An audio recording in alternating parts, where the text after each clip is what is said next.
সমাবেশস্থলে লাখ লাখ নেতাকর্মীদের উদ্দেশ্যে তারেক রহমান বক্তব্য দিবেন। সেই বক্তব্য থেকে আসলে উঠে আসবে সামনে যে নির্বাচন, অর্থাৎ 12 ফেব্রুয়ারি যে জাতীয় নির্বাচন রয়েছে, সেই জাতীয় নির্বাচনে নেতাকর্মীদের উদ্দেশ্যে তিনি কি বলেন। তিনি আজকে দেশে ফেরার পরে বেশ কিছু কর্মসূচি তার রয়েছে। তিনি আজকে আসলে এই সমাবেশ স্থলে যাবেন, এই সংবর্ধনা স্থলে যাবেন, বক্তব্য দিবেন। তিনি সশরীরে আসলে বেগম খালেদা জিয়াকে দেখতে যাবেন এভার কেয়ার হাসপাতালে। এর পরবর্তী দিনে আসলে আমরা জানি যে তার বেশ কিছু কর্মসূচি রয়েছে। আগামীকাল তিনি জিয়ারত করবেন বাবা এবং সাবেক রাষ্ট্রপতি, বিএনপির প্রতিষ্ঠাতা চেয়ারম্যান জিয়াউর রহমানের সমাধিস্থল।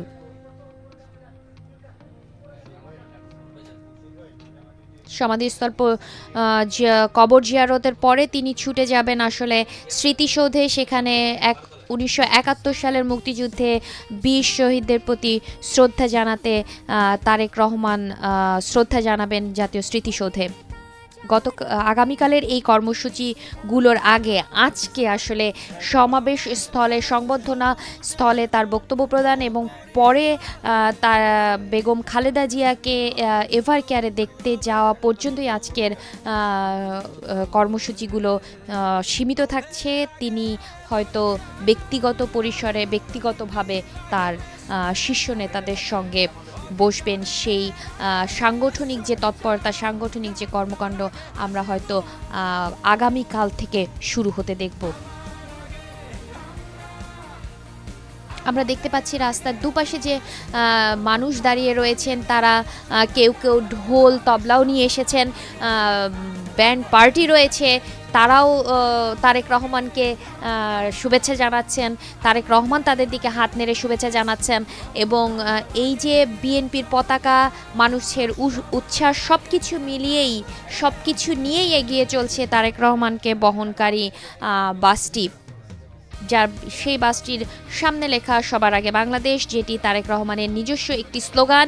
তিনি শুরু করেছিলেন দলের পক্ষ থেকে সেই স্লোগানটি সামনে লেখা বাসটির, এবং বাসটি আসলে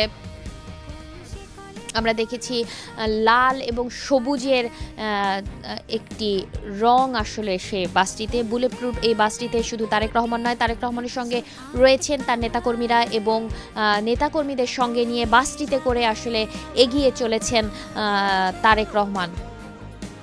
পাশে হাজার হাজার, সড়কের পাশে থাকা হাজার হাজার নেতাকর্মী তাকে স্বাগত জানাচ্ছেন। 17 বছর পর বিএনপির ভারপ্রাপ্ত চেয়ারম্যান দেশের মাটিতে পদার্পণ করেছেন, সে কারণেই তারা রাস্তা জুড়ে আসলে দাঁড়িয়ে রয়েছেন, তাদের নেতাকে এক নজর দেখার জন্য অপেক্ষা করছেন।